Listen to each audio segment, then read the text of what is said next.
যেটা বলতে চাইছো প্র্যাকটিক্যালি সেটা হচ্ছে এই উপাসনাগুলোর জনপ্রিয়তা কি করে বৃদ্ধি। এক্স্যাক্টলি। এবার আমি বলি আমার কাছে কাল ভৈরবের একটি রূপের ধ্যান আছে যেটা দিয়ে আমরা পুজো করি। সেখানে বলা হয়েছে কারুণ্যামৃত সাগরম ত্রিনয়নম। কারণ্যামৃতসাগরাম ত্রিনয়ন। আমি অনেকক্ষণ আলোচনা করলাম, বাকি যারা অষ্টভৈরব আছে এদের গুরুত্বটা জানতে চাই। এখানে মহাকাল কোথায় আসছে? আচ্ছা, যখন আমরা স্বচ্ছন্দ ভৈরবের কথা বলছিলাম, যেটি কাশ্মীরে খুব প্রচলিত একটি দেবতা, এনা কিন্তু জানতে চাই।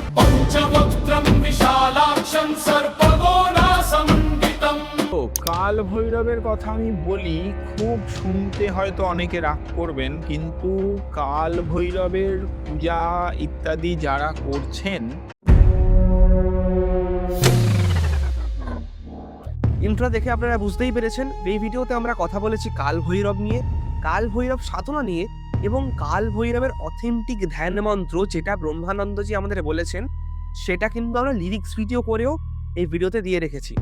এছাড়া কথা বলেছি স্বচ্ছন্দ ভৈরব নিয়ে, তার সাধনা নিয়ে, তার অথেন্টিক মন্ত্র নিয়ে। এই মন্ত্রটিও আমরা কিন্তু লিরিক্স ভিডিও হিসেবে দিয়ে রেখেছি এই ভিডিওতে। এছাড়া মহাকাল, অষ্টভৈরব এবং বিভিন্ন ভৈরব সাধনা নিয়ে এই ভিডিওতে আমরা কথা বলেছি। আপনারা সবাই জানেন যে আপনাদের করা প্রশ্নগুলো আমরা আমাদের গেস্টদের করি, তাই কমেন্টে জানান আপনার তন্ত্র সাধনা এবং তন্ত্রের বিষয়ে কি প্রশ্ন আছে, ভৈরব নিয়ে কি প্রশ্ন আছে, আমরা সেটা আমাদের গেস্টকে পরের এপিসোডে তুলে ধরবো। তাহলে সরাসরি চলে যাচ্ছি ভিডিওতে। যারা যারা সাবস্ক্রাইব করেননি তারা কিন্তু এখনই সাবস্ক্রাইব করে নিন, কারণ আমরা কিন্তু পরপর অনেক ইন্টারেস্টিং তন্ত্রের কন্টেন্ট আনতে চলেছি।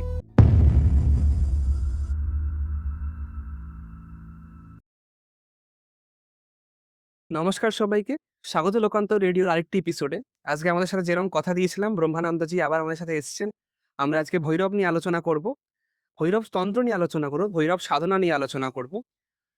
আমরা আগের পডকাস্টে যে পয়েন্টটা থেকে ছেড়েছিলাম ঠিক সেই পয়েন্টটা থেকে আমরা পিক আপ করবো এই পডকাস্টে। যারা দেখেননি আগের পডকাস্টটা তারা কিন্তু আই বাটনে ক্লিক করে পডকাস্টটা দেখতে পারে। কেমন আছো? আছি মোটামুটি মহাদেবের কৃপায়, মায়ের কৃপায় ভালো আছি। আচ্ছা, আজকে যেরকম কথা হয়েছিল ভৈরব নিয়ে আলোচনা করবো। তুমি একটু একদম বেসিক থেকে শুরু করো, মানে ভৈরবের উপাসনাটা কি করে শুরু হলো? মানে এটার এরকম আমরা জানি যে আগে যেহেতু শিবের ভৈরব অ্যাসপেক্টটা খুব একটা ছিল না, কারণ পুরাণেও খুব একটা ভৈরব আমরা দেখি না উপাসনা। হঠাৎ করে ভৈরবের জাগরণ বা ভৈরব কোথা থেকে আসলো? প্র্যাকটিক্যালি দেখো, ভৈরবের কথা, মহাদেবের বিভিন্ন ভৈরব রূপের কথা কিন্তু শাস্ত্রে আছে, তন্ত্রাদিতেও ছিল, পুরাণেও তার নামগন্ধ আছে। কারণ কাল ভৈরবের যে এই যে ব্রহ্মার পঞ্চমুণ্ড ছেদন করে মহাদেবের কাল ভৈরব রূপ বা কাল ভৈরব অবতার, এই কথা তো পুরাণে আছে। আচ্ছা, তারপরে ধরো সতীর দেহত্যাগের সময় বীরভদ্রের প্রকাশ, তা পুরাণে আছে। এই দেবীকে শান্ত করার জন্যে বটুক ভৈরবের রূপ। আচ্ছা, তারপরে একজন অসুর, তাকে বধ করার জন্যে শিশুরূপী বটুক ভৈরবের আবির্ভাব। এই কাহিনীগুলো কিন্তু পুরাণে আছে, পুরাণে ছিল না তা নয়। এইবারে তুমি যেটা বলতে চাইছো প্র্যাকটিক্যালি সেটা হচ্ছে এই উপাসনাগুলোর জনপ্রিয়তা কি করে বৃদ্ধি। এক্স্যাক্টলি, হ্যাঁ। হুম, তো জনপ্রিয়তা বৃদ্ধির ক্ষেত্রে আমি বলতে পারি আমার যেটা ব্যক্তিগতভাবে মনে হয়, এটা তো আর বেদ পুরাণ দিয়ে বলা যাবে না। Exactly. আমার যেটা ব্যক্তিগতভাবে মনে হয়, যত আমরা আধুনিক হচ্ছি, যত আমরা তথাকথিতভাবে উন্নত হচ্ছি প্রযুক্তিগতভাবে, তত মানব জীবনে বিভিন্ন রকমের সমস্যা বৃদ্ধি পাচ্ছে। পৃথিবীতে বেঁচে থাকার জন্যে মানুষের যে লড়াই, একদম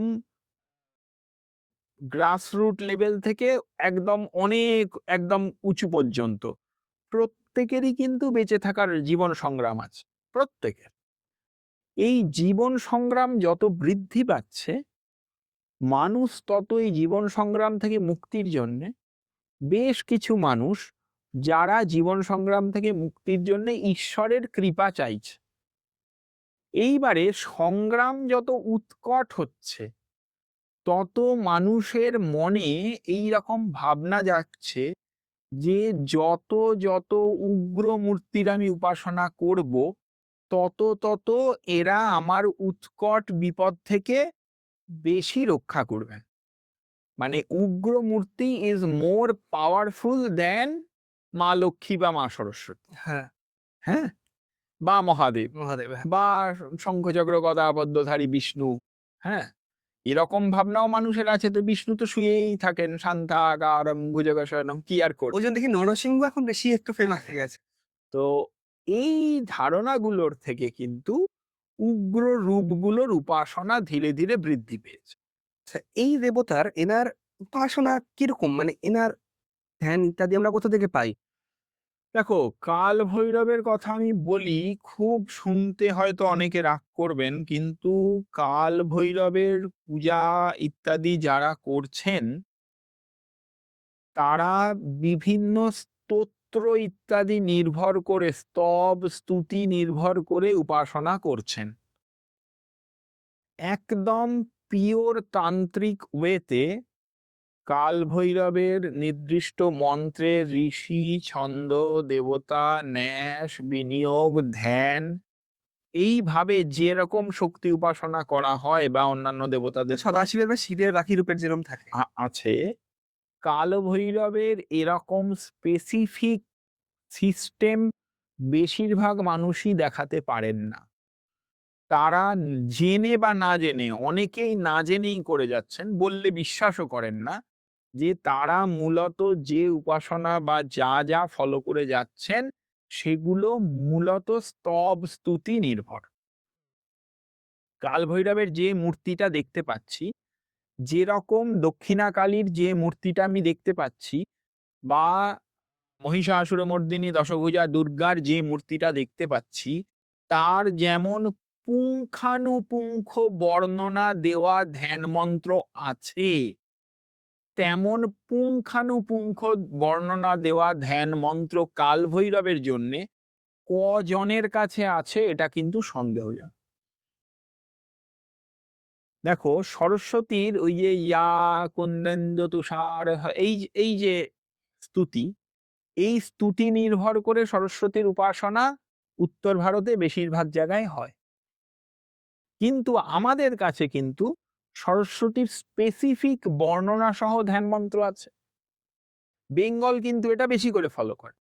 ঠিক তেমনি কাল ভৈরবেরও এইরকম স্তুতি নির্ভর উপাসনা। আমি কিন্তু ওই যে স্পেসিফিক পুঙ্খানুপুঙ্খ বর্ণনার কথা বলছি।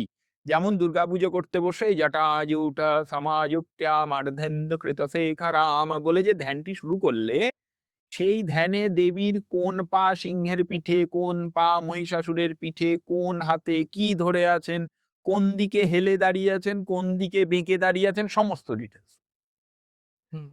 এই রকম ডিটেলস কাল ভৈরবে যে মূর্তিটার আমি পুজো করছি, যে কোন হাতে কোন অস্ত্র নিয়ে কেমন ভাবে দাঁড়িয়ে আছেন, তার এই যে স্পেসিফিক ধ্যান মন্ত্র, এ কিন্তু প্রায় বিরল। হ্যাঁ, মানে এটা কি লুপ্ত হয়ে গেছে নাকি মানুষের কাছেই নেই? আমার মনে হয় নিশ্চয়ই লুপ্ত হয়েছে কোনোভাবে, আচ্ছা। ব্যবহার না করতে করতে হারিয়ে গেছে। কারণ কালভৈরবের মানে মন্দিরে কিছু বছর আগে খুব একটা ভিড়ও হতো না। মানে না, রিসেন্ট এত না হ্যাঁ হ্যাঁ, ওই যে বললাম, মানুষের যত উগ্র আপদ বিপদ বাড়ছে, মানুষ তত বেশি করে উগ্র দেবতার আশ্রয় গ্রহণ করছে। এটা কিন্তু একদম অপ্রিয় সত্য। এবার আমি বলি, আমার কাছে কাল ভৈরবের একটি রূপের ধ্যান আছে যেটা দিয়ে আমরা পুজো করি। সেখানে বলা হয়েছে কারুণ্যামৃত সাগরম ত্রিনয়নম। काल भैरव ध्यानम् कारण्यामृतसागरां त्रिनयनम् श्रीदण्डपाणिनं विभुम् दिव्यामूलनिधिजगत् प्रवरमन्त्रार्षिबारं मुक्तिदम् ध्याते ब्रह्मकपालखरपरधारम् तुषार में आस्थिता कांता सान्युत्काल भैरवम काशी पुराधीश्वरम।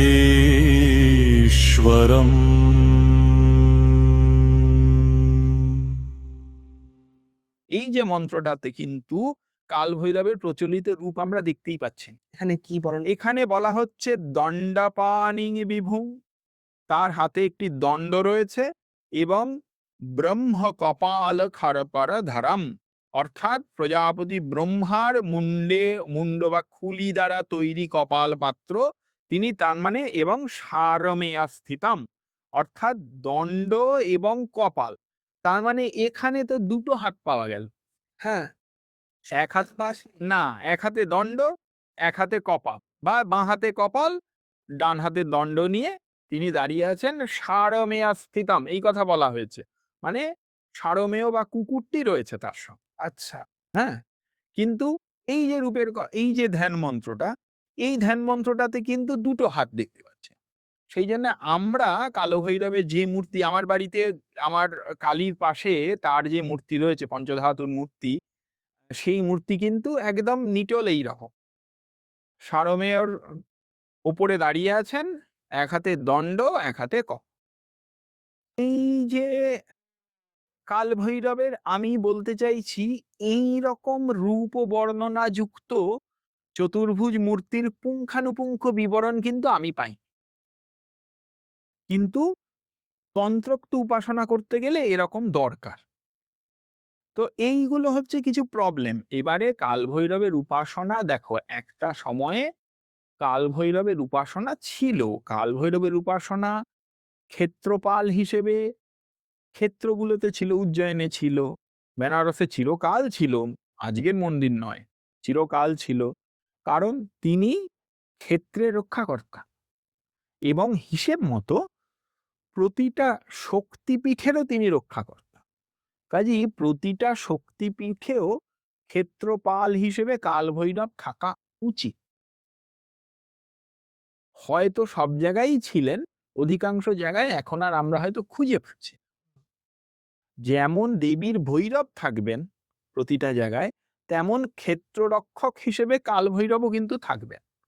কাজেই কাল ভৈরবের উপাসনা ডেফিনেটলি ছিল, কিন্তু সেই উপাসনা ধীরে ধীরে লুপ্ত হয়ে গেছে।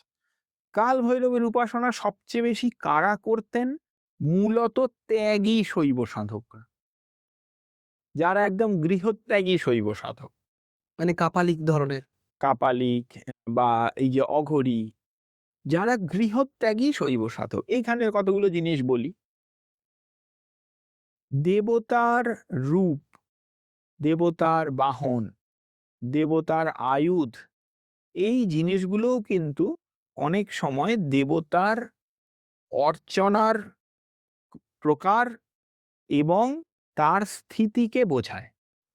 দেখো, সারমেয় কুকুর বর্তমান যুগে প্রায় আমাদের প্রতিটা বাড়িতে পোষ্য হিসেবে বিভিন্ন বিদেশি ব্রিডের কুকুর আছে। বিদেশি ব্রিডের কুকুর, কিন্তু খুব কম মানুষ কিন্তু এখনো রাস্তার কুকুরকে ঘরে নিয়ে গিয়ে পোষেন, যাকে আমরা নেরি কুকুর বা স্ট্রিট ডগ বলি। খুব কম মানুষ তা পোষেন। মানুষ কিন্তু এখনো যতই বলুন কুকুর ভালোবাসি, গৃহে কিন্তু বেশিরভাগ ক্ষেত্রে মানুষ বিদেশি দামি দামি ব্রিডের কুকুর পোষেন। একটা সময়ে এই ভারতবর্ষে কুকুরকে স্পর্শ করাও অকল্যাণকর বা অসুচি বলে কল্পনা করা হতো। হ্যাঁ, কুকুর থাকতো কাদের কাছে? চণ্ডালেদের কাছে, তাদের কাছে কুকুর থাকতো। কারা কুকুর পুষতেন? সাধারণ গৃহস্থ কিন্তু গো রক্ষা করত, সারমেয় রক্ষা করত না, গো রক্ষা করত। এই যে কালো ভৈরব, কালো ভৈরবের মূর্তি দেখো, কাল ভৈরবের চেহারার মধ্যে ওই রকম চণ্ডাল জনচিত আসপেক্ট গুলো আমরা দেখতে পাই। হ্যাঁ, আর এখানে কুকুর বলতে মানে সেই সময় শেয়াল জাতীয় কারো কিছুর কথা বলা হচ্ছে? কারণ না, কুকুর চিরকালই ছিল, চিরকালই কুকুর ছিল। কিন্তু দেখো, যখন আদি শঙ্করাচার্যের কথাও বলা হচ্ছে, তিনি যখন ওই চণ্ডালের সামনে পড়েছিলেন, সেই চণ্ডালের সঙ্গেও কুকুর ছিল। আচ্ছা।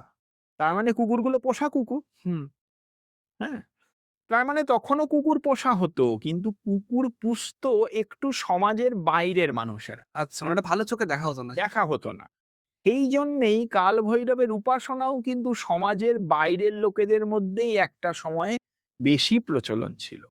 বৈদিক যে সভ্যতা, তারা কাল ভৈরবকে গ্রহণ করেছেনই অনেক পরে।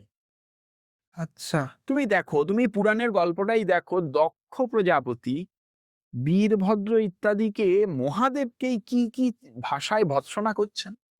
হ্যাঁ। অবৈদিক, অনার্য আচার পালন করে, শ্মশানচারী, অশুচি, অপবিত্র, এই সমস্ত শব্দ বলছেন। হুম। এই শব্দগুলো, আমি ধর্মের বাইরে চলে যাই, আমি লেখকের দৃষ্টিতে তুমি ভাবো, একজন লেখকের গল্পে বিভিন্ন ভাষা সমাজের আস্পেক্ট থেকে উঠে আসে তো। হুম। শরৎচন্দ্রের ভাষাগুলো সমাজকে রিফ্লেক্ট করে না? হুম। পুরোপুরি সমাজকে রিফ্লেক্ট করে। আজকের যুগের আধুনিক সাহিত্যগুলো এখনের সমাজকে রিফ্লেক্ট করে না? এক্স্যাক্টলি। তাহলে ওইখানে যে ভাষাগুলো লেখক দক্ষের মুখ দিয়ে বলেছেন, সেগুলো তৎকালীন উচ্চ বর্ণের বা তৎকালীন বৈদিক সংস্কৃতির ধারক বাহকদেরই ভাষা, এক্স্যাক্টলি। তাদেরই ভাবনা। হ্যাঁ, কিন্তু আমরা কিন্তু আমরা মনে হয় ক্ষেত্রপাল সুক্ত পাই বেদে, কিন্তু সেরকম স্পেসিফিক কোনো না, এই রকম রূপ পাচ্ছি না। এই রূপগুলো, ক্ষেত্রপাল দেখো, ক্ষেত্রপাল কিন্তু সর্বত্রই কালভৈরব নন। হ্যাঁ। তুমি দক্ষিণ ভারতে চলে যাও, দক্ষিণ ভারতের যে কোনো গ্রামে ঢুকতে গেলে গ্রামের শুরুতেই ক্ষেত্রপালের মূর্তি দেখতে পাবে।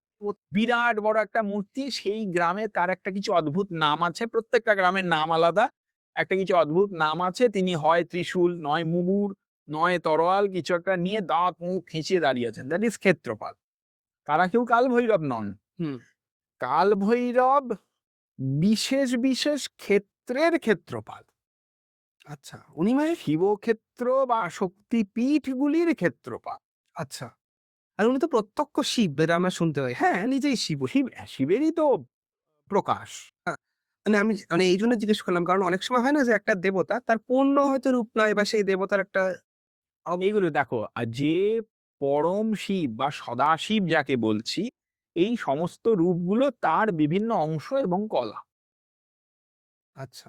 কারণ পরম শিব বা সদাশিব যিনি, তার মধ্যে সমস্ত ঐশ্বর্য বর্তমান। তো বিভিন্ন ঐশ্বর্য, তার বিভিন্ন প্রকারের প্রকাশ হয় না? আচ্ছা। প্রকাশগুলো আলাদা আলাদা হবে, কোনোটা উগ্র হবে, কোনোটা শান্ত হবে, কোনোটা কোমল হবে, সমস্ত রকম গুণ তার মধ্যে থাকে। আচ্ছা। এই যে তুমি ধ্যানটা করলে, এর আবরণ নিয়ে আমরা জানতে পারি একটু? জানতে পারি বলতে, এর আবরণ অর্চনা, অষ্টোত্তর শতনাম ইত্যাদি আছে, কিন্তু এগুলো ভীষণভাবেই সম্প্রদায় স্পেসিফিক। না, আমি ওইভাবে মানে মন্ত্র হিসেবে জিজ্ঞেস করছি। আমি জিজ্ঞেস করছি যে এনার সাঙ্গপাঙ্গরা কারা? না, সাঙ্গপাঙ্গ বলতে দেখো, এখানে এই যে কাল ভৈরবের যখন আবরণ অর্চনা বা ইত্যাদি হচ্ছে, এই তাদের অঙ্গ, তার অঙ্গ আবরণ দেবতারা কিন্তু মানে মূলত সবই বিভিন্ন প্রকারের শিবনাম এবং শিবমূর্তি, আচ্ছা। বিভিন্ন প্রকারের। এবং এই ধ্যানটায় একটা অদ্ভুত কথা আছে, কান্তা সংযুক্তম। এখানে কাল ভৈরবের সঙ্গে কিন্তু ভৈরবীকে কল্পনা করা হয়েছে, মানে কান্তা, সশক্তিক কল্পনা করা হয়েছে, একা নয় কিন্তু। কিন্তু কান্তার কোনো স্পেসিফিক বর্ণনা এই ধ্যানটায় নেই। হ্যাঁ, মানে তার স্ত্রী, কিন্তু হ্যাঁ, কে সে সেটা সেটা স্পেসিফিক বলা নেই, কিন্তু কান্তা সংযুক্তম এটাও কালভৈরবের একটা আসপেক্ট, যে কালভৈরবকে আমরা সশক্তিকও কল্পনা করতে পারি। তবে কালভৈরবের অঙ্গ আবরণ দেবতারা মূলত কিন্তু বিভিন্ন শিবগণ ও শিবরূপ।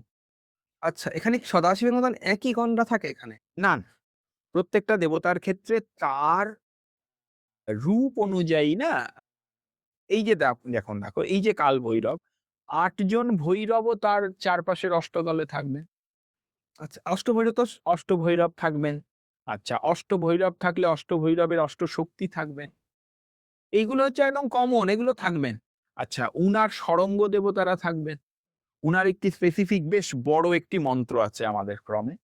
সেই মন্ত্রের যে সরঙ্গ মানে সেই মন্ত্রটাকে যে ৬টা টুকরো করা হবে যখন, এই ৬টা টুকরো কিন্তু আলাদা, আলাদা ৬ জন দেবতা রূপে গণনা করা হবে। গণনা হয়ে যাবে। আচ্ছা। তখন সেই সরঙ্গ সেখানে ঢুকে যাবেন। আচ্ছা, ইন্দ্রাদি ১০ দিকপাল থাকবেন। এরা তো কমন, এরা থাকবেন। ইত্যাদি থাকবেন। এগুলো একদম কমন আসপেক্ট। এই আসপেক্ট গুলো থাকবেই। এইবারে কিছু, কিছু ক্ষেত্রে কিছু এক্সট্রা অষ্টদল বা ষোড়শ দল কল্পিত হয়, যেখানে বিভিন্ন শিবরূপ এবং শিবগণেদের এই যে নন্দী, ভৃঙ্গি, গণেশ, কার্তিক সবাই আছেন। এরা সবাই তখন তার সঙ্গে অঙ্গ আবরণ দেবতা হিসেবে বর্তমান। আচ্ছা। মানে এটা সিমিলার, মানে শিবের বেশিরভাগ আবরণের সাথে কি? বেশিরভাগ আবরণের সঙ্গে সিমিলার, অনেকটাই আচ্ছা, আচ্ছা। ঠিক আছে। এবার যখন আমরা কালভৈরব নিয়ে অনেকক্ষণ আলোচনা করলাম, বাকি যারা অষ্টভৈরব আছে এদের গুরুত্বটা জানতে চাই। অষ্টভৈরব দেখো, এই ৮টা ভৈরব মূর্তি এবং ব্রাহ্মাদি অষ্টমাতৃকা মূর্তি, এরা কিন্তু মানে কি বলবো, এরা মহাদেবেরই সৃষ্টি, স্থিতি, লয় এই বিভিন্ন কিছুর স্বরূপ। যদি সম্পূর্ণ শিবরূপ থেকে ভাবি, তাহলে হংসবাহন অসিতাঙ্গ ভৈরব, এই যে হংসবাহন অসিতাঙ্গ ভৈরব, তিনিই সৃষ্টি শক্তির কারণ। হুম। তো এইরকম ভাবে রুরু ভৈরব, ক্রোধ ভৈরব, এই যে বৈষ্ণবী ক্রোধ ভৈরব, তিনি গরুর বাহন, তিনি তার মানে স্থিতির প্রকাশ করতে। তার মানে এই ভৈরবেরা মূলত মহাদেবের এই অষ্ট ভৈরবের কনসেপ্টটা কিন্তু ভৈরবেদের রূপগুলো দিয়েই সৃষ্টি, স্থিতি, লয়, তিরোধান, অনুগ্রহ সমস্ত কিছু কন্ট্রোলের কনসেপ্টটাকে ব্যাখ্যা করছে। অন্য দেবতা ছাড়াও ভৈরব মূর্তি দিয়েই গোটা জগতের সমস্ত কৃত্য চলবে। আচ্ছা, এটা কি এরকম হতে পারে যে ধরো আমরা যেটা একটা মানে শুনে থাকি, আই গেস নামটা মনে পড়ছে না। আই গেস মানে ময়ূরের উপরে কোন ভৈরব বসেন? চন্ড ভৈরব নাকি? হ্যাঁ, মানে কৌমারীর ভৈরব। হ্যাঁ, কৌমারীর ভৈরব। ওনাকে বলে উনি কার্তিক, কিন্তু শৈব ধর্মের হিসাবে উনি কার্তিককেই চন্ড ভৈরব বানাচ্ছে হচ্ছে, বা ওই তো, তার মানে কি, শক্তিধর এবং দেখো, শাক্ত সাধনায় তেমন কৌমারী শক্তি রয়েছে। হুম। কৌমারী শক্তি মানে কার্তিকী, কৌমারী এরকম বলা হচ্ছে। আবার তিনি যখন অসুর বধ করছেন, তিনি ওরকম ময়ূরের পিঠে করে শক্তি হস্তেই অসুর বধ করতে যাচ্ছেন। তার মানে কি, শক্তির আসপেক্টে সমস্ত মুখ্য দেবতাদের যেমন এক একটা করে ভার্সান রয়েছে, তেমন ভৈরবের আসপেক্টেও মুখ্য দেবতাদের ভার্সানে। মানে কপাল দেবতা হলো ইন্দ্ররই হ্যাঁ, হ্যাঁ, হ্যাঁ, তিনি দেবতাদের উপরে আধিপত্য। তার মানে কি, ভৈরবের রূপ দিয়েই, আমি ওই যে বললাম না, ভৈরবের রূপ দিয়েই গোটা কার্যটা সম্পাদন করা, মানে দৃষ্টিটা শুধু ভৈরব দৃষ্টি। আচ্ছা, মানে আমি সর্বজগৎকে ভৈরবময় কল্পনা, আচ্ছা মানে এখানে আমি একদম শিবই সব। শিশি ভৈরবময় কল্পনা। তার মানে কি, তাহলে আমার জগতে সব কৃত্যই হচ্ছে, কিন্তু আমার মতি কিন্তু আর অন্য দেবতায় যাচ্ছেন। আমার মতি ওই শিব এবং শিবরূপের মধ্যেই আবদ্ধ।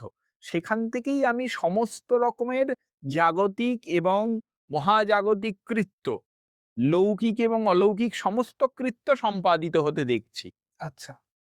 এইটা খুব জরুরি। ওই যে বললাম না, মানে স্পেসিফিক দেবতার প্রতি একদম 100% ডিভোশন এবং ডেডিকেশন, এটা কিন্তু সিদ্ধির জন্য জরুরি। আচ্ছা, যখন আমরা অষ্টভৈরব নিয়ে কথা বলছি, মানে এদের কি সব উপাসনা বা বামাচারী করা কম্পালসারি? না, দেখো, অষ্টভৈরবের উপাসনার কিন্তু আমি অনেক রকম লোককে উপাসনা, বিশুদ্ধ দক্ষিণাচারীদের করতে দেখেছি, বামাচারীদেরও করতে দেখেছি। বিশুদ্ধ দক্ষিণাচারীদের অষ্টভৈরবের একদম মানে দুধ দই পঞ্চামৃত দিয়ে তাদের উপাসনা পূজা, এ তো দক্ষিণ ভারতে হামেশা হচ্ছে। হুম। ফলে শুধু বামাচারে হবে এ কথা বলা যাবে না।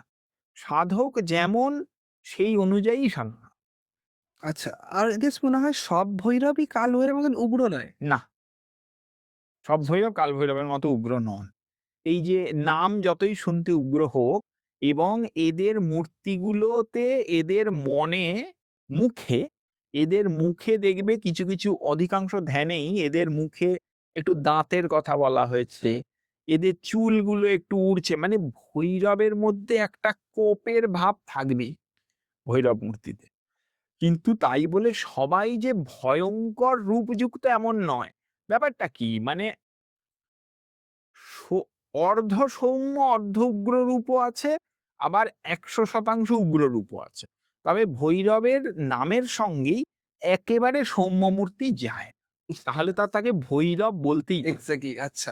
মানে এটা অনেকটা আমরা ধরতে পারছি শিবের যে রুদ্রর ব্যাপারটা, মানে সে যে আনটেমড একটা মারাত্মক রক্তের, সেটা বোঝানো হচ্ছে এখানে। শিবের মধ্যে যে ঊর্জার যে প্রবল প্রকাশ, এইগুলো হচ্ছে শিবের এই ঊর্জারই বিভিন্ন প্রকাশ। আচ্ছা, তার যে প্রবল ঊর্জা, এই যে চুল, জ্বলন্ত চুল উড়ছে, এটা তো ঊর্জারই প্রকাশ। তার মানে কি পরিমাণ তেজ তার থেকে বিচ্ছুরিত। আমার মনে হয় যে র্যান্ডমলি ইউটিউব থেকে দেখে তো এটা করাটা ঠিক হবে না, না, একদমই তো তেজ তো একটা সাধারণ মানুষকে হ্যান্ডেল করা না কমপ্লিটলি অনেক টাফ। ভৈরবের উপাসনা কিন্তু ইউটিউব, ফেসবুক নির্ভর না হওয়াই কল্যাণ করবে। আচ্ছা, এই ভৈরবের উপাসনার সময় এখানে দীক্ষা সিস্টেমটা কিরম ভাবে হবে বা তার ক্রম কিরম ভাবে হবে? দেখো, এখানে আমি ভৈরবের আলাদা সম্প্রদায় তো আমি দেখিনি কখনো, আমি জানি না। কিন্তু যেহেতু অষ্টভৈরব রয়েছেন, তাহলে অষ্টভৈরবের উপাসনা একের পর এক একজন উপাসক করতেই পারেন। এই যে অসিতাঙ্গ, রুরুশ্চণ্ড, ক্রোধ, উন্মত্ত, এই এই যে লিস্ট দেওয়া হয়েছে, এই যে শ্লোকটা, এই যে অসিতাঙ্গ, রুরুশ্চণ্ড পরপর বলা হয়েছে, অসিতাঙ্গ, রুরু, চণ্ড, ক্রোধ, উন্মত্ত, সংহার, এই যে এরম ভাবে বলা হয়েছে, তাহলে এই ক্রমে একজন উপাসক যদি উপাসনা করেন, আমি এর কিন্তু কোনো লিখিত রেফারেন্স পাইনি, কিন্তু যদি উপাসনা করেন এবং আলটিমেটলি কাল ভৈরবের উপাসনায় পৌঁছান, তাহলে সেটা একটা মোটামুটি লজিক্যাল উপাসনা হতে পারে। মানে একটা কমপ্লিট প্যাকেজ, মানে অষ্টভৈরব করে। একটা লজিক্যাল উপাসনা, সেটা ডেফিনিটলি। আচ্ছা, এটা একটা সুন্দর ব্যাপার, মানে অ্যারেঞ্জ করে দিলে তাহলে চোখে জোরে হেল্প হবে। হ্যাঁ, মানুষজন দেখো, এখানেও আরেকটা অ্যাঙ্গেলও বলি, প্রত্যেকটা ভৈরবের সঙ্গে একজন করে শক্তির কথা বলে। এবার শক্তিতে দেখো, ব্রাহ্মী, মাহেশ্বরী, কুমারী, বৈষ্ণব, মানে একটা ক্রম আছে, ব্রাহ্মী, মাহেশ্বরী, কৌমারী, বৈষ্ণবী, বারাহী, মহেন্দ্রী, চামুন্ডা, মহালক্ষ্মী, এটা একটা ক্রম। আবার কালীকুলে মূলত ব্রাহ্মী, নারায়ণী, মানে বৈষ্ণবী, মাহেশ্বরী, এরম ক্রম মানা হয়। মানে প্রথমে সৃষ্টি, তারপরে স্থিতি, ব্রাহ্মী শক্তি সৃষ্টি, নারায়ণী শক্তি পালন, রুদ্রী শক্তি বা মাহেশ্বরী শক্তি লয়, এই রকম ক্রমেও অনেক জায়গায় সাজানো হয়েছে। তো এই রকম যে কোনো একটা আসপেক্টে কিন্তু অসিতাঙ্গাদি অষ্টভৈরবকেও সাজানো যেতে পারে। আচ্ছা, এইখানে মহাকাল কোথায় আসছে? এইখানে মহাকাল আসছেন না। তাহলে মহাকাল ভৈরবের ব্যাপারটা কি একটু বল। মহাকাল তখন আসছেন যখন আমরা মহাকালীর কথা ভাবছি। শৈব প্যান্থিয়নে আলাদা করে, মানে শৈব ধর্মে আলাদা করে, মানে মহাকাল বা মহাকাল ভৈরবের উপাসনা সেরকম কিছু আছে আমার কাছে, আমি বলবো আমার কাছে মহাকালের একটি বিচিত্র ধ্যান আছে। যদি মহাকাল কারো ইষ্ট দেবতা হন, সেই ধ্যানের তার কমপ্লিট আবরণ আছে আমাদের কাছে, এবং সেখানে মহাকালের মূর্তি বড় বিচিত্র। তিনি বসে কারণ পাত্রে অখিল জগতের সমস্ত রস পান করছেন, এবং বলা হচ্ছে যে শুদ্ধি স্বরূপ গোটা ব্রহ্মাণ্ডকে গ্রাস করছেন। মহাকালের তো এটাই স্বরূপ, তিনি তো ব্রহ্মাণ্ডকে গ্রাস করে নেন, আবার উগরে দেবে কালে না। এই রকম ধ্যান আছে মহাকালে, আমার এক্ষুনি মুখস্থ নেই, কিন্তু এরকম ধ্যান আছে মহাকালে। এবার এই রকম ভাবে মহাকালের উপাসনা যদি কেউ করেন, তাহলেও কিন্তু সেটা ভীষণ উগ্র উপাসনা হবে, এবং সেই উপাসনা কাল ভৈরবেরও পরে হবে। আমি এটাতে আসতে চাই। হ্যাঁ, কারণ সেখানে Mahakali is the supreme deity. আচ্ছা, কিন্তু তার ওই যে উগ্র স্বরূপ, যে ওটা জগৎকে তিনি গ্রাস করে নিচ্ছেন, তার মানে তার উপাসকেরও এই জগতের উপর কোনো মোহ থাকবে না। জগতের মোহ নিয়ে যিনি মোহকে গ্রাস করেন, তার উপাসনা তো করা যায়। কি করে করবে? থিওরিটিক্যালি মিলল না তো। তুমি জগৎকে চাও, আর তিনি জগৎকে গ্রাস করে বসে হবে না। তার মানে তোমাকেও ওই রকম হতে হবে। আচ্ছা, তাহলে আমরা কালী পুজোর সময় যে মহাকালের পুজো দিই, তিনি কি? এই একই মহাকাল। কাল দেখো, এটা হচ্ছে শাক্ত দৃষ্টি আর শৈব দৃষ্টি। আচ্ছা, শৈব দৃষ্টিতে যখন তুমি দেখছো, তখন মহাকাল মুখ্য দেবতা, তার বামাঙ্গীভূতা শক্তি কালী। হুম, আবার যখন কালী শাক্ত দৃষ্টিতে দেখছো, তখন কালী মুখ্য দেবতা, তার অঙ্গ শক্তি মহাকাল। দুজনেই কি একইভাবে দুজনে একইভাবে উগ্র, দুজনের মধ্যে কোনো ভেদই নেই। শক্তি দৃষ্টিতে দেখবো না শৈব দৃষ্টিতে দেখবো, তার উপরে কে মুখ্য দেবতা হবেন, কে বলুন হবে ভাই, বুঝতে পেরেছি। আচ্ছা, ওয়ান্ডারফুল। আচ্ছা, যখন আমরা স্বচ্ছন্দ ভৈরবের কথা বলছিলাম, যেটি কাশ্মীরে খুব প্রচলিত একজন দেবতা, এনাকে একটু জানতে চাই। ইনি আর একটা বেশ একটা রহস্যকর, সদাশিবের মতন দেখতে, কিন্তু আবার স্বচ্ছন্দ ভৈরবের তো হাতের সংখ্যাও নেই। মনে 18টা। স্বচ্ছন্দ ভৈরবের গোটা ধ্যান। अथ श्री स्वच्छंद भैरव रूपानुस्मरणं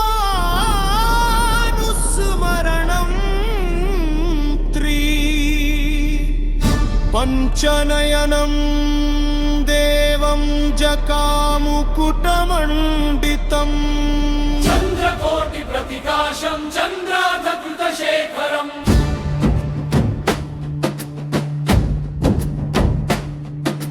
पंचवक्त्रं विशालाक्षं सर्पगोनासमण्डितम् वृश्चिकैरग्निवर्णाभैः रेणतु विराजितम् कपालमालाभरणं खड्गखेटकधारिणं पाशङ्कुशधरं देवं शरहस्तं पिनाकिनं वरदाभयहस्तं च मुण्डखड्वाङ्गधारिणम् वीणाडमरुहस्तं च गन्धहस्तं त्रिशूलिनं वज्रदण्डकृपाटोपं परश्वायुधहस्तकम् मुद्गरेण विचित्रेण वर्तुलेन विराजितम् सिंहचर्मपरिधानं गजचर्मोत्तरीयकम् अष्टादशभुजं देवं नीलकण्ठं सुतेजसम् ब्रह्मादिकारणातीतं स्वशक्त्यानन्दनिर्भरम्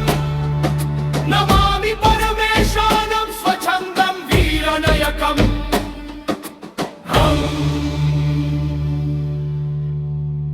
ওই স্বচ্ছন্দ ভৈরব বা ইত্যাদির ক্ষেত্রে কিন্তু যে উপাসনা ছিল, এই উপাসনা কিন্তু অনেকটা কৌলক্রমের উপাসনা। হ্যাঁ, কাশ্মীরি কৌলতের। হ্যাঁ, কাশ্মীরি কৌলক্রমের উপাসনা, এবং এই উপাসনায় শক্তি উপাসনা সঙ্গে সমান ইম্পর্টেন্ট। হ্যাঁ, এটা আমরা আগের পডকাস্টে অনেক কথা বলছিলাম আর কি। যে এর সঙ্গে মানে স্বচ্ছন্দ ভৈরবকে চিনতে গেলে স্বচ্ছন্দ ভৈরবের অ্যাসোসিয়েটেড শক্তি, বিমর্ষ শক্তি, এবং তার যত আসপেক্ট হয়, তার আসপেক্ট, স্বচ্ছন্দ ভৈরব কিন্তু স্বচ্ছন্দ, তিনি কিন্তু জগতের সঙ্গে কোনোভাবেই জড়িত নন, অমৃত নন, হ্যাঁ। তিনি স্বতন্ত্র।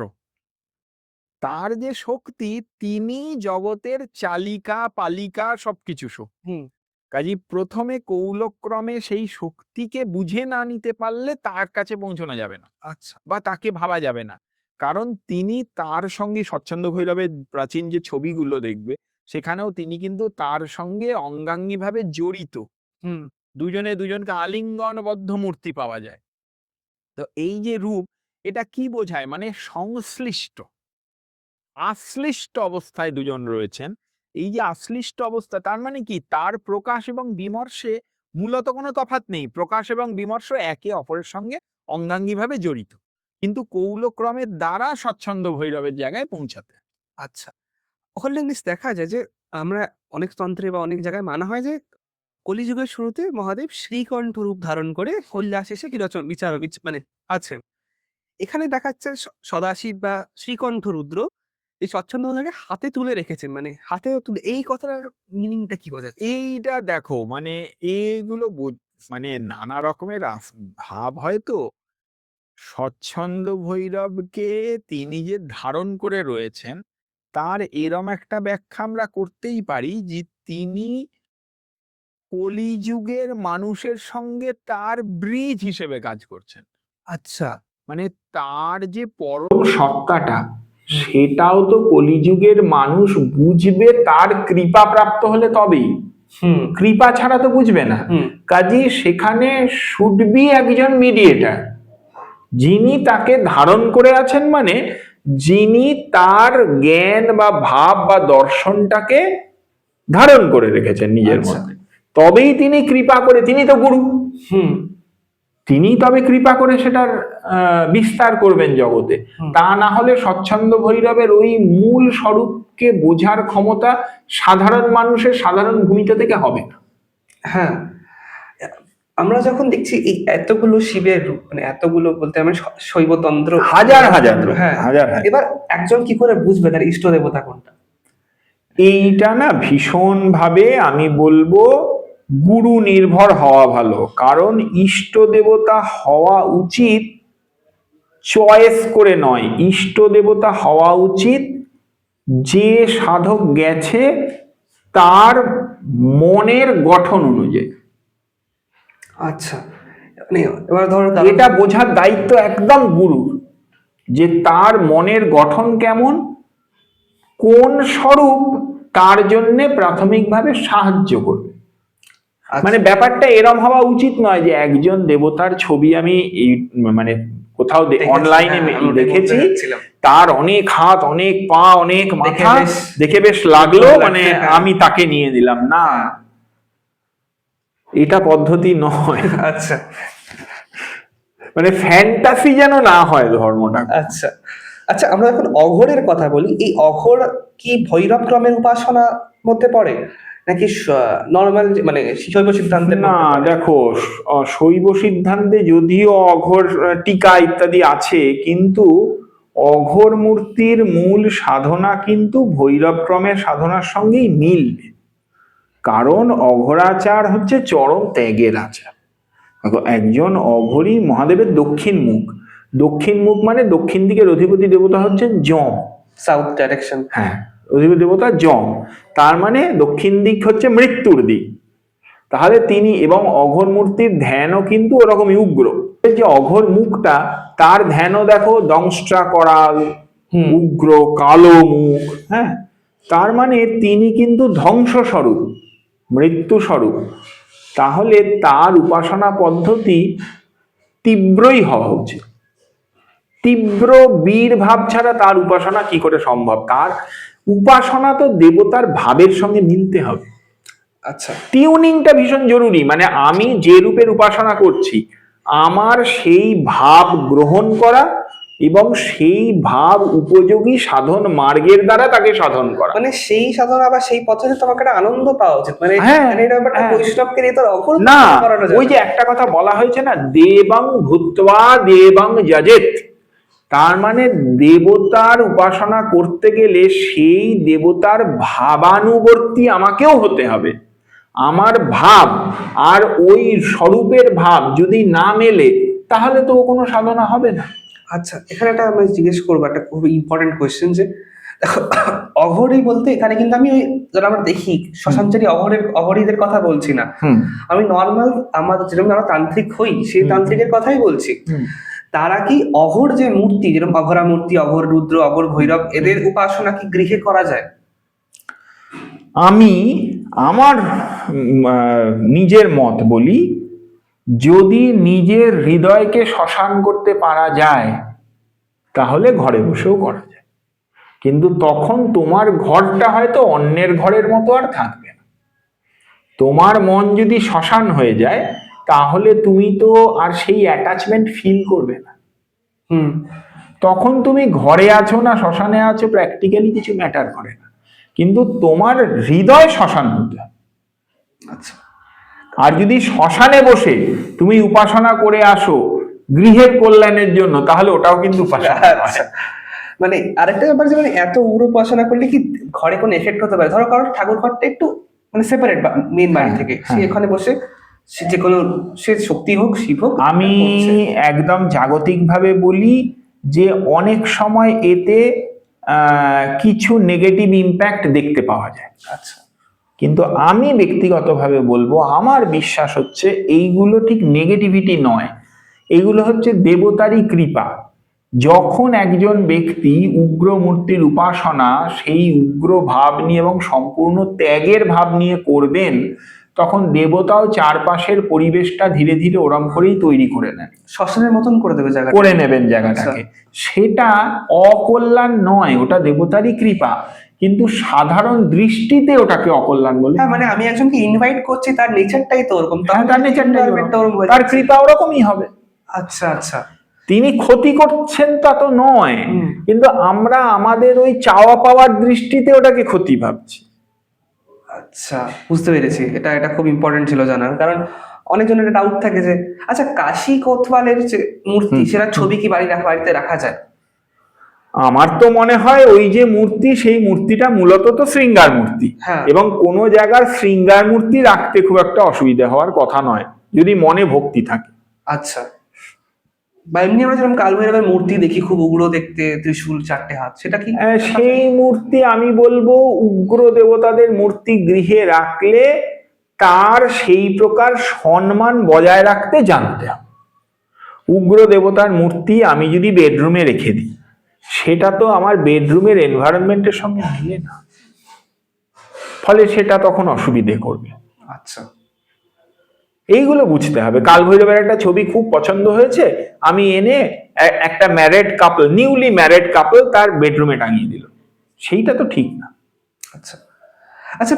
মূর্তি, মানে ধরো মূর্তি বাড়িতে রাখলাম, সবাই তো নিত্যদিন পুজো করতে পারে না, আমি নর্মাল পার্সপেক্টিভ থেকে জিজ্ঞেস করছি, ওরা যদি প্রাণ প্রতিষ্ঠান ছাড়া যদি ওটা রাখা হয়, তাহলে কি ওটা আমি নিজের ইচ্ছা মতন ভক্তি হবে, আজকে করলাম কাল করলাম না, এরকম ভাবে করা যায়? দেখো, এইখানে দুটো জিনিস বলি।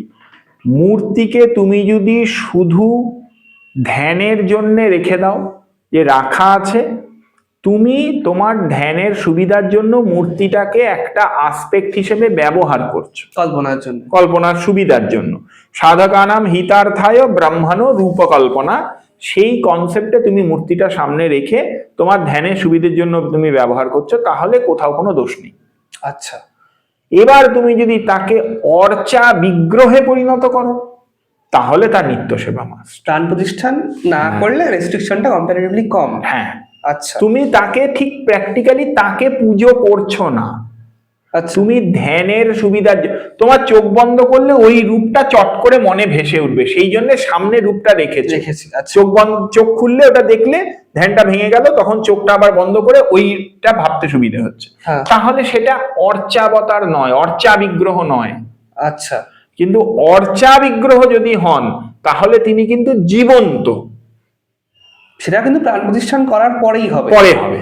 আচ্ছা আচ্ছা, আমি মানে এমনি জিজ্ঞেস করছি, মানে এরকম কারোর প্রতি নেগেটিভ ভাবে কিছু না, মানে অনেক সময় আমরা দেখি বৈষ্ণবরা তো প্রচুর লাড্ডু গোপাল বাড়িতে রাখে, ওকে মানে ওকে চকলেট খাওয়াচ্ছে, এটা ওটা খাওয়াচ্ছে, ওটা তো প্রাণ প্রতিষ্ঠান করা নয় না, তো, ওটাতে করা যেতে পারে। হ্যাঁ, ওটা প্রাণ প্রতিষ্ঠা করা নয়। এবং প্রাণ প্রতিষ্ঠা করা বিগ্রহ যদি প্রকৃত বৈষ্ণব গুরুর কাছ থেকে কেউ নেন বা করিয়ে নেন, তাহলে কিন্তু গুরুদেব তার সেবার কি কি রেস্ট্রিকশন আছে সেগুলোও বলে দেবেন।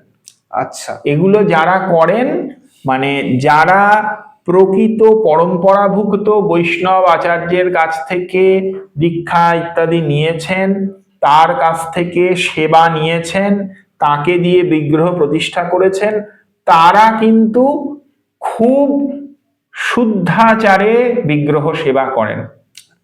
আর যারা বিগ্রহ সেবা এরম অথেন্টিক ওয়েতে নেননি, তারা সেই শুদ্ধাচারটা জানেন না, তারা অনেক সময় এটাকে আমার ভক্তি বলে কিছু স্বেচ্ছাচার করেন।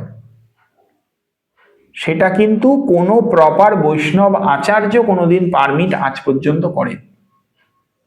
আর তোমার কি মনে হয় যে বৈষ্ণব ধর্মে ভক্তিভাব, তো দেখো সাউথ ইন্ডিয়ায় ভক্তিভাবের কথা বললাম আছে, কিন্তু ওখানে কিন্তু ওরা কোনোদিনও তন্ত্রকে অবহেলা করে দেয় যে না আমি ওটা মানবো না, ওরা ওটা টেকনিক্যালিটি কিন্তু এখনো মেনটেন করে ওরা উপাসনা করে, তার সাথে ভক্তি করে।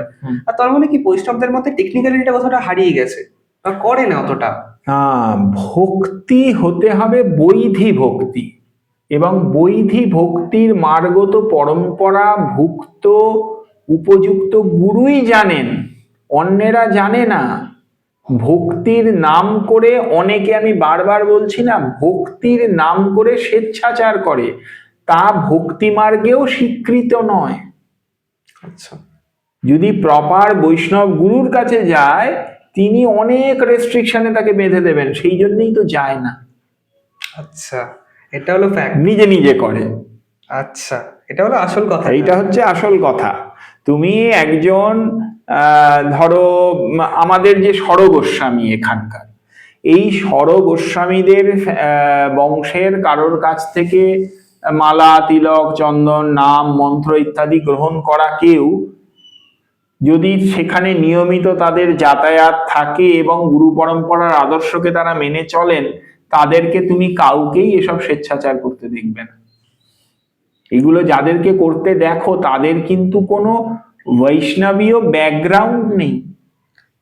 আচ্ছা, মানে কোনো বৈষ্ণব বলা যাবে না, বৈষ্ণব তাকে বলাই যাবে না। আচ্ছা আচ্ছা, আমরা লাস্ট পর্যায়ে এসে গেছি পডকাস্টের। আমি এটা লাস্ট একটা খুব ইম্পর্টেন্ট সেগমেন্টে শেষ করব। অনেকজন ভৈরব উপাসনা করতে চায়, ভৈরবের মন্ত্রে বা শিব মন্ত্রে দীক্ষা নেওয়ার কারেক্ট মানে জায়গাটা কোথায়? কোনো সম্প্রদায় বিশেষ, কোনো লোকেশন বিশেষ, কোনো রাজ্য বিশেষ, কোথায় হয় এটা? দেখো, এর অনেক জায়গা আছে, ডিপেন্ড করছে সে কেমন উপাসনা চাইছে। সবাই মূলত বামাচার চাইছে, এটা আমি একটা ক্লিয়ার। যদি বামাচারে শৈব উপাসনা চায় তাহলে আইদার শাক্ত ঘরানায় ঢুকতে হবে। শাক্ত ঘরানার থেকেও কিন্তু শিব উপাসনা করা সম্ভব, একদম সম্ভব, কোনো অসুবিধা হবে না, এটা একটা অ্যাসপেক্ট। আর তা না হলে দক্ষিণ ভারতীয় বেশ কিছু ভৈরব সম্প্রদায় আছে যারা একদম বাম মার্গে উপাসনা, সংখ্যা কিন্তু খুব কম, সেটা একটা জায়গা হতে পারে। আরেকটা জায়গা যেটা প্র্যাকটিক্যালি সাধারণ মানুষের জন্য না, সেটা হচ্ছে একদম অঘোর পন্থা। অঘোর, ওটা তো এটা সাধারণ মানুষের জন্য। আচ্ছা, অঘোর পন্থায় চলে যাওয়া মানে সত্যি সত্যি অঘোর পন্থায় চলে যাওয়া মানে সে ঘরদোর তার গেল আর কি, ঘর সংসার তার চলে গেল। আচ্ছা, এখানে তো সাধারণ মানুষ নিয়ে কথা বলছি, তো হ্যাঁ, অঘোরের হ্যাঁ। প্রশ্ন নেই। আর অঘোর বলতে আমি লিজিট একদম কিনারাম পরম্পরার কথা বলছি, যেটা কাশিতে বর্তমান আছে যারা, ওরা তো প্রকৃত শাস্ত্র মেনে একদম উপাসনা ওরা চালায়। আচ্ছা, তাহলে আমরা আজকে খুব ডিটেইলে ভৈরবে ডিসকাস, অনেকটা আলোচনা হলো। হ্যাঁ, আচ্ছা, খুবই খুবই ধন্যবাদ আসার জন্য আমাদের এখানে। সাবস্ক্রাইব করুন চ্যানেলটাকে। আশা করবো গুরুজিকে আমরা পরের পডকাস্টে আবার পাবো। নমস্কার, এখানেই। ধন্যবাদ সবাইকে দেখার জন্য। নমস্কার।